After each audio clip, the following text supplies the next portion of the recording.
57வது அத்தியாயம் அல் ஹதீத் இரும்பு என்ற அத்தியாயத்தில் 20வது வசனத்தில் இந்த உலக வாழ்க்கையினுடைய சில யதார்த்தங்களை சொல்லுகின்றான். இஅலமு அன்னமல் ஹயாத்துத் துன்யா லஇபும் வலஹுவும், அறிந்து கொள்ளுங்கள் இந்த உலகத்தின் வாழ்க்கை என்பது விளையாட்டு, வீண், அலங்காரம், வெளி அலங்காரம், உங்களுக்கிடையிலே பெருமையடித்து போட்டி போட்டுக் கொள்வது, இன்னும் பிள்ளைகளையும் செல்வங்களையும் அதிகமாக தனக்கு இருப்பதாக காட்டிக் கொள்வது, இதுதான் இந்த உலகம். இதற்கு உதாரணம் சொல்லட்டுமா?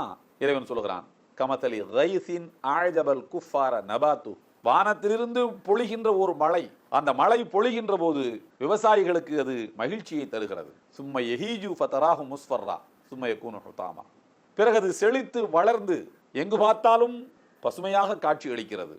ஒரு நாள் அது வெறும் குப்பையாக மாறிவிட்டது. இதுதான் அந்த உலகம். வானத்திலிருந்து பொழிகின்ற பெருமழை போல செல்வம் உங்களுக்கு செழித்து கொளிக்கின்ற போது அளவற்ற மகிழ்ச்சி அடைகிறீர்கள். என்னை பார், என் வனப்பை பார், என் மாளிகையை பார், என் செல்வத்தை பார், என் வியாபாரத்தை பார், நான் செல்லுகிற வாகனங்களை பார் என்று நீங்கள் பெருமை பொங்க உங்களை சுற்றி இருப்பவர்களிடம் காட்டிக் கொள்கிறீர்கள். உன்னை விட நான் பெரியவன் என்று ஆக முயற்சிக்கிறீர்கள், அல்லது ஆனதை வெளியில் காட்டுகிறீர்கள். அவனை விட நான் சிறப்பாக வரணும், இவனை விட நான் பெரிய ஆளாகணும், அதை விட பெரிய வீடு கட்டணும், அதை விட பெரிய வியாபாரம் செய்யணும். இந்த விட விட விட இதுதான் போட்டி. இதுதான் இந்த உலகம். ஒரு மழை பொழிந்து விவசாயிக்கு மகிழ்ச்சியை தருகிறது. பிறகு ஒரு நாள் அது வெறும் குப்பை மேடாக மாறிவிட்டால் அந்த விவசாயி எப்படி கையறு நிலைக்கு ஆளாவானோ அதே போலத்தான் இந்த உலகம் யாரை எப்போது கவிழ்க்கும், எப்போது எந்த நிமிடத்தில் யார் வீழ்வார்கள், யார் உயர்வார்கள் தெரியாது. இந்த உலகத்தில் கிடைத்த செல்வங்களுக்கா இவ்வளவு பெருமை அடிக்கிறீர்கள்? இந்த உலகத்தில் வாழ்வதற்கா இப்படி ஆசைப்படுகிறீர்கள்? இந்த அழிய போகிற உலகத்தில் நீங்கள் பெருமை அடிப்பது நியாயமா? எத்தனை பேர் வந்தார்கள் போனார்கள், நீங்களும் போகத்தானே போகிறீர்கள் என்பது இறைவன் சொல்ல வருகின்ற செய்தி.